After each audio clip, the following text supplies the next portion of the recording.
Doctor Yunus বা তার সরকার পদত্যাগ করছে না। দায়িত্ব পালন কঠিন করে তুললে জনগণকে সঙ্গে নিয়ে পরবর্তী সিদ্ধান্ত নেওয়া হবে বলে জানিয়েছেন পরিকল্পনা উপদেষ্টা অধ্যাপক ওয়াহিদ উদ্দিন মাহমুদ। তিনি জানান, দেশকে স্থিতিশীল রাখতে নির্বাচন, বিচার ও সংস্কার কাজ এগিয়ে নিতে এবং চিরতরে এদেশে স্বৈরাচারের আগমন প্রতিহত করতে বৃহত্তর ঐক্য প্রয়োজন। শনিবার পরিকল্পনা কমিশনের সভার শেষে অনির্ধারিত উপদেষ্টা পরিষদের সভা হয়। এই সভার শেষে গণমাধ্যমের সাথে কথা বলেন পরিকল্পনা উপদেষ্টা। আরও জানাচ্ছেন নূর নবী সরকার। অন্তর্বর্তী সরকারের দায়িত্বে থাকা না থাকা নিয়ে একটি আলোচনা গত ২৪ ঘন্টা ধরে টক অব দ্য কান্ট্রি। সেই প্রেক্ষিতে উপদেষ্টা পরিষদ শনিবার অনির্ধারিত সভা করে পরিকল্পনা কমিশনে। সেই সভায় নেতৃত্ব দেন প্রধান উপদেষ্টা ডক্টর মোহাম্মদ ইউনূস। এ বিষয়ে পরে গণমাধ্যমের সাথে কথা বলেন পরিকল্পনা উপদেষ্টা। সব প্রণোদিতভাবে এখানে আসেনি, আমাদেরকে একটা দায়িত্ব দেওয়া হয়েছে, এই দায়িত্ব ছেড়ে আমরা যাব না। এই দায়িত্ব পালনে যেসব প্রতিবন্ধকতাগুলো আসছে, সেই প্রতিবন্ধকতাগুলো আমরা আলোচনা করেছি। এই বৈঠক নিয়ে সরকারের পক্ষ থেকে একটি বিবৃতিও দেওয়া হয়েছে। সেখানে জানানো হয়েছে, চলমান পরিস্থিতিতে রবিবার সর্বদলীয় বৈঠক করবেন প্রধান উপদেষ্টা।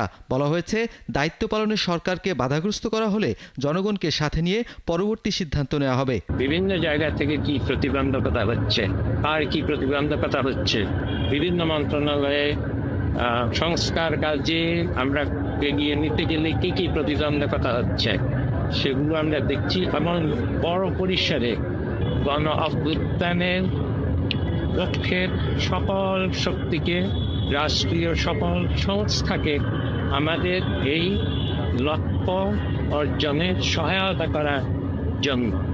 বিবৃতিতে আরও জানানো হয়েছে, ফ্যাসিস্ট পতিত শক্তি ও প্রতিবেশী রাষ্ট্রের চাপ মোকাবেলায় সকল ফ্যাসিবাদ বিরোধী শক্তিকে এক থাকতে হবে।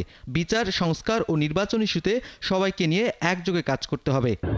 আগামী নির্বাচন এবং একটা সুশাসিত গণতান্ত্রিক ব্যবস্থায় উত্তরণের জন্য যে ধরনের একটা ক্ষেত্র তৈরি করা দরকার, সেই কাজেও এটাই তো আমাদের আসল কাজ।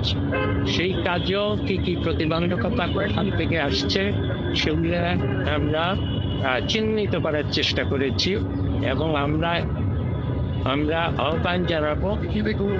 সরকারের পক্ষ থেকে বিবৃতিতে আরও জানানো হয়েছে, এই সরকার জুলাইয়ের জনপ্রত্যাশাকে ধারণ করে এগিয়ে যাবে। অযৌক্তিক যে কোনো আন্দোলনের বিষয়ে করণীয় সম্পর্কে রাজনৈতিক দলের সাথে মিলিয়ে সিদ্ধান্ত নেবে সরকার। নূর নবী সরকার, ৭১, ঢাকা।